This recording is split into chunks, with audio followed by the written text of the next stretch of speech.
Well, it's the start of a new week, and we are back again with another week of market polls on the Central Television in partnership with Nairametrics. So you can sit back as we bring you that comprehensive breakdown of market activities in Nigeria and across Africa. I am Lekon Onobanjo, your host for this afternoon. Well, on the show today, Unity Bank Providus Bank merger with a 700 billion naira bailout from the CBN in view. Another era of banking consolidations. Are we to see the mergers, or are banks as solid? Are they solid enough to actually raise the capital? Well, Fidelity Bank's hybrid offer ends today. Now, as the market positively impacted or reacted or otherwise to this particular offer. And FCNB Asset Management is set to float Nigeria's first private credit fund, something in the mold of Blackstone.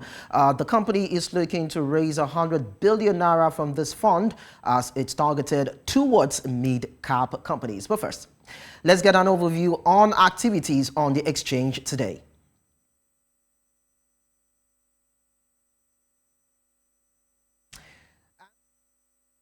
Even as we look at the summary of the ASI, that is the All Share Index and the market cap, even as we welcome you to the first trading day of the week. Market in summary, as we know it, Dangote is said to have gained, BUA lost, and Owando is said to be excited about its performance. But then when you look at the ASI, 97,880.94 in closing, while the market capitalization 55.575 trillion naira. Well, you can see the percentage differentials there as it played out, so minus 0.72%.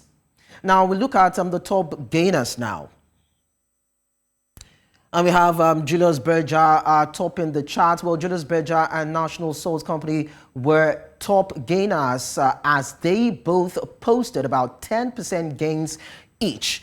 Now, oil and gas stocks are said to be feeding fat in the market with Total Energies and, of course, Owando posting about 9.98% gains respectively. Now, another Dangote company, that is Dangote Sugar Refinery, completed the list of the top 5 gainers with about 9.95% in terms of gains. Let's look at the top losers now. Now, we did have only about 20 losers in the market today. However, BUA Cement with its 9.93% loss had the most effect on the market. There you can see it.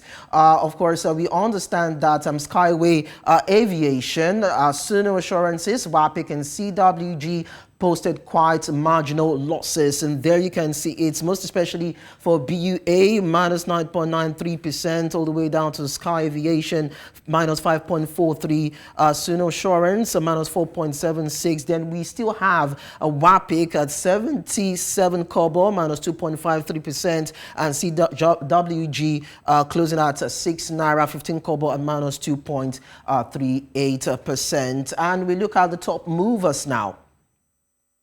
Now, topping the chart is GTCO. Now, as expected, our banking stocks led in terms of trading volume. Is about 123.9 million shares of GTCO were actually traded, while Access Holdings and UBA also posted high traded volumes. Now, we look at the currency to wrap things up.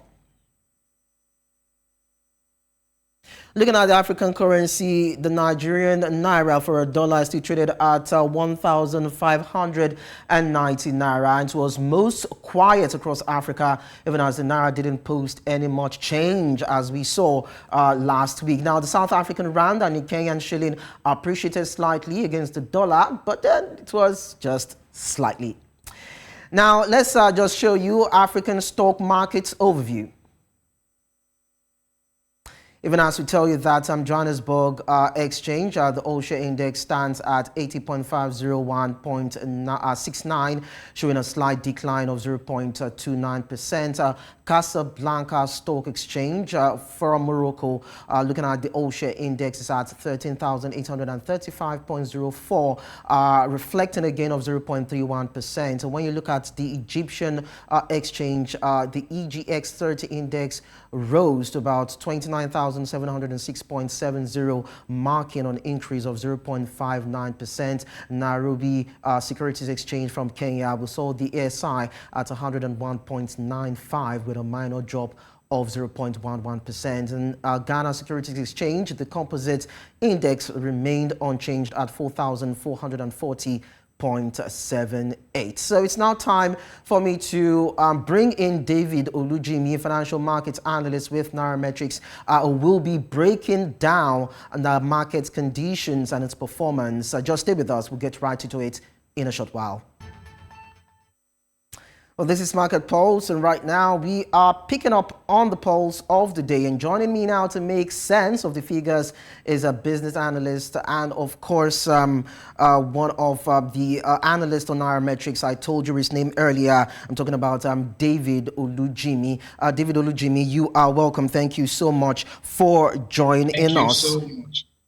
All right, so let's just look at it from what we've had so far. Unity Bank and Providus Bank have both announced a merger, as we understand, according to the books. Now, the first major banking merger that we are seeing since 2019. As part of the merger plans, Unity Bank is set to receive about 700 billion naira in terms of bailout loan from the CBN. So what are your thoughts on how this affects the banking landscape in Nigeria?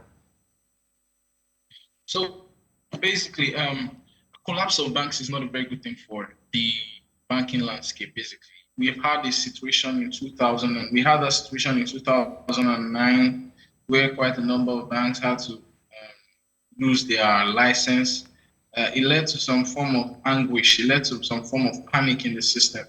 So I think the CBN is trying to create that. They already said that they were not going to allow the liquidation or the closure of any more banks after the whole incident at Heritage Bank. So I basically just think that this is just a way of saying, okay, in order not to allow this to go on, let's do this. Plus, Unity Bank is in quite a sordid state. They are not in a palatable state with regards to their books. They have quite a number of obligations. Not as bad as Heritage Bank, but I think. Just not to allow a collapse of the bank. The point of everything is we don't need to have banks shutting down in our country because a lot of consumer and customer deposits are there. That's it, basically. Well, this seems to be the second time that Unity Bank is receiving a bailout from the CBN. The bank also was said to have received a bailout in 2009. So why is the case quite different from Heritage Bank, considering the fact that Heritage Bank was allowed to die, so to speak, even with the second time? Okay, so Heritage Bank was in quite a precarious state. I'm not the spokesperson of the CBN, but when you look at the books of Heritage Bank had some very serious liabilities. They had like a 100 billion liability to First Bank. Their financial performance was so terrible. It was bad. It was terrible to the point where I think the CBN just had to let it go. It was a sinking ship. It was a sunk ship per se. We would have needed a whole lot of money to get that bank running again. But the case with Unity Bank is that Unity Bank is a bank that I won't say we should let it die. I think Unity Bank is quite, let me use the word heritage bank, because it's quite an old bank. It was formerly Bank of the North. Now we have it as Unity Bank. And for the first time when the CBN bailed it out, the CBN said the bank has not had a case of poor running. It was just a case of inadequate capital. So their situation is quite different from that of Heritage Bank. And I don't know if the bank will be allowed. I hope they don't get into this situation a third time, because I think the third time is the charm for them, because it's a lot. This is the first time we've had it, the first time 2009. We're having it again in 2020. 24, 15 years later. I hope we don't have it again. That's quite interesting, I must say. Now, if you are to combine both the banks' paid up capital, they will still need about 152 billion naira to actually meet up with a national banking license. And we know that Unity Bank shares are currently suspended on the Nigerian Stock Exchange, and the bank has a market cap of about 17.7 billion naira. So, what financing options do you think these banks have? So one option they have is something we call the private placement. That's something I think that the Providus side of the merger can come to work out, because some of these banks that are not listed on the exchange don't have the option. Like now, presently at the NGX, where Zenith Bank's fact behind the offer is ongoing. So these banks that are listed on the exchange have these options. But some banks like Providus, Keystone, Polaris, and some of the other banks that are not listed on the exchange, like those banks don't have the option of coming to the exchange to raise money. Those banks have the option of private placement. They have the option of going out there looking for investors. They have to go out to look for investors to put in money into their bank. So this is the time where the management of these banks, the management of the two banks, Unity and Providus, will have to sit there, will have to be on their toes, and will have to get working. To get a 152 billion naira investment into your bank is not a small investment. So I feel like the available financing options they have right now is trying to get investors. They have to try as much as possible to get investors anyhow they can.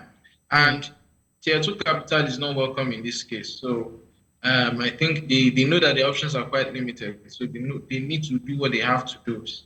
For Unity Bank, though it's a listed bank, but the probability of coming to the market to raise, and this is a bank that has not paid dividends in how long, I don't know. It's a bank that has been struggling with negative equity for the longest period. I don't know. I don't know if shareholders would be very willing to want to give more money to Unity Bank in the market. So I think the best option they have is private placement. Thank you. So it seems as though Unity Bank seems to be the one in the murky waters. So I'm just trying to put it across to you now. If you are a shareholder also, probably a shareholder or maybe an investor, how do you think you would react to this in a nutshell? How I'd react to it is basically, I'll react to it, it's a glimmer of hope, because Providus comes with a more solid book. Providus comes with a more solid book because they have a record of profit making. They are green, basically. They are a profit making bank. They consistently, though it's a small bank by the number of branches, they have just about 20, I think about 23 branches in the country. It's far smaller than Unity that has about 197 or about 208 branches. It's far smaller than Unity. But I think it's a glimmer of hope that we have a rescuing. These things have happened in the past. What we are hearing is a merger, but in the past we used to have cases where Standard Trust, a much smaller Standard Trust bank, acquired UBA, made it into what it is today. Had cases where the much smaller Access Bank acquired the Intercontinental Bank and made it into what it is. And now we have like this very large Access Bank. So we'll probably see a case, maybe we'll probably see the same thing in the case of Access, in the case of Providus and Unity. But for me as a shareholder, I think it's a glimmer of hope that we would have a situation where at least we now have a bailout from the CBN for our bank. That means our banks and they are required to pay this loan over the space of 20 years. So I think they can get working with much alacrity now than focusing on some of the obligations which were due.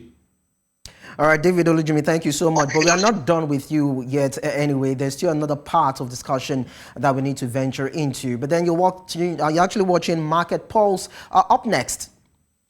Now, FCNB Asset Management manages close to about 400 billion naira worth of assets. However, the company is looking to move into a new asset class that is the first of its kind, according to details, a private credit fund. We'll discuss that in a short while. Do stay with us.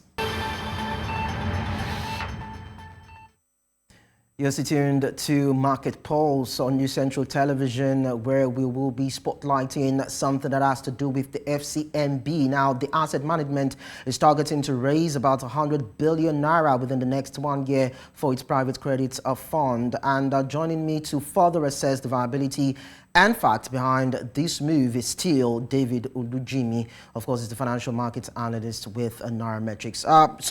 David, first, what do we need to know about this private credit fund? What is the private credit fund? And what are the facts behind the move?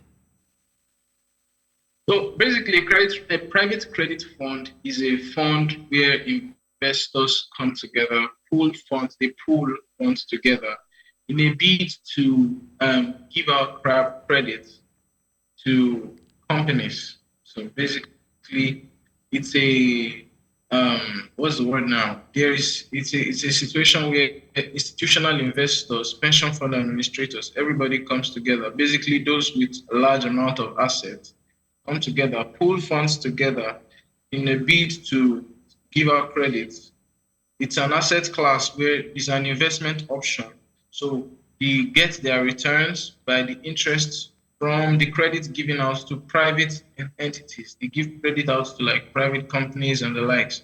So for this FCNB's move, it's the first move we've seen. We've been seeing different kinds of asset classes coming up. Nigeria now, we've seen infrastructure funds coming up, where funds are pooled together in a bid to invest in infrastructure, just like the one we have with the Nigerian Infrastructure Debt Fund by Chapel Hill Denham. Then we have United Capital Infrastructure Fund.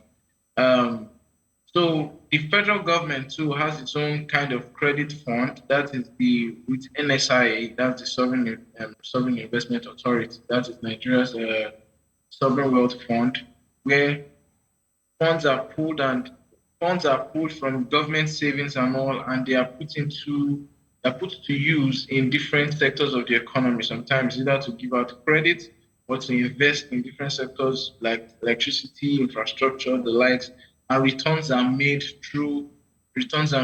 via the revenue generated or the interest paid by the debitors, or rather, to the interest paid by the debitors, yes. So in this private credit fund, we are seeing a situation where the FCNB Asset Management is trying to come up with a new asset class for PFAs. They've been very insistent. They've been speaking about PFAs a whole lot, because when you look at data behind the returns of PFAs, you discover that it's not corresponding, it's not aligning with what inflation is saying, which is not very good for pensioners, people who are putting their money into these pension funds, like me and you and everybody who works. So it's a situation where they are trying to develop a new asset class, and I think it's quite a good move. Oh, okay, so you're saying it's a good move, but I'm wondering, how does it all go for the Nigerian capital market scene, and how attractive is the pool? So basically, any new asset class is an improvement from the last. At least now we have ETFs in the Nigerian capital market. We've never had ETFs. Now we're having derivatives. So I think some people have been trying to come up. The NGX has been trying to come up with derivatives. And then in the FMDQs we have futures.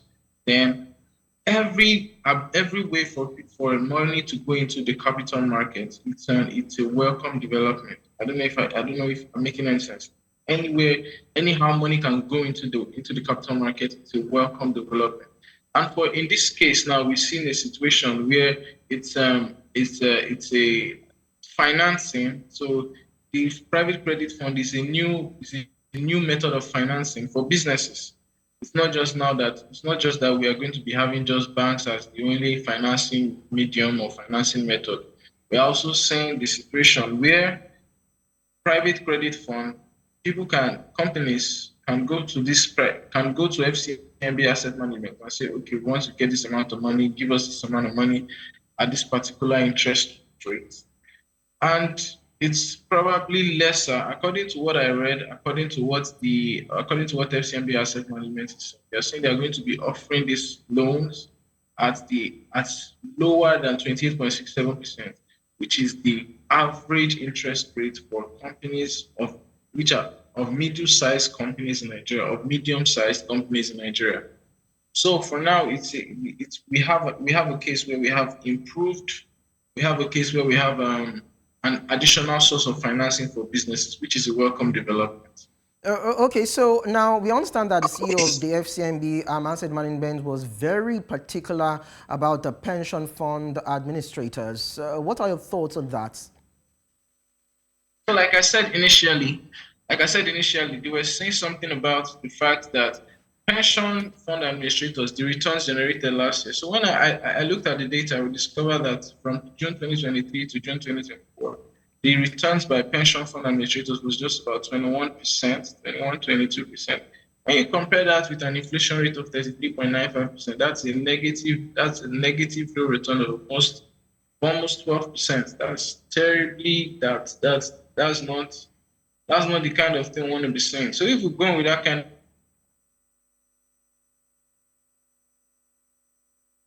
Hello, David. I think we just lost connection with David Olujimi right there while I was trying to coast home as regards the pension fund administrators and what peculiarities the FCNB asset managers are concerned about. But then maybe we just draw curtains on that particular discussion. David Olujimi right there who is the financial analyst. Okay, you're back. All right, so yes. all right, so I just like you to just, in about a minute or two, round up on what you were saying. So I was saying that the real returns that pension fund administrators are having right now is it's not encouraging considering the level of inflation we have. And we discovered that about 64% of the money of pension fund assets in Nigeria are going into government securities, going into government bonds, treasury bills. So if we have an alternative asset class that can provide returns that are higher than what government bonds and treasury bills can provide, I think it's a welcome development for the country. It's a welcome development. It's 100 billion. 100 billion out of 20 trillion is it's just I don't know. I don't want to say it's just a drop in the ocean, but like they say, the journey of 1,000 miles begin Miles, with a single yes. step. Okay. So we just Well, I understand. I so understand. David Olujimi, because we're actually pressed for time anyway. But then thank you yeah, so much. You are a financial analyst at Naira Metrics. Thank you so much for detailing these for us. We appreciate that.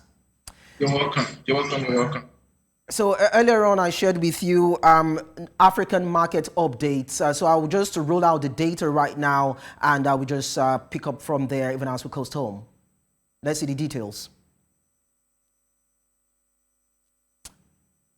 Okay, so I'm made to understand that we don't have that slide, but then let's just understand that results were mixed, as I told you earlier, across Africa, as the Johannesburg Stock Exchange in some way declined, and of course the Moroccan and the Egyptian Stock Exchange picked a bit in terms of gains. It's only the Ghanaian Stock Exchange that remained unchanged. And there we have it, your show for today on Market Pulse. And of course, for the week, we'll be running through up until Friday. Don't forget that you need to enjoy your earnings, not all of it, but you need to save some for the future. My name is Lekon Obanjo. Thank you so much for joining us. Enjoy your day.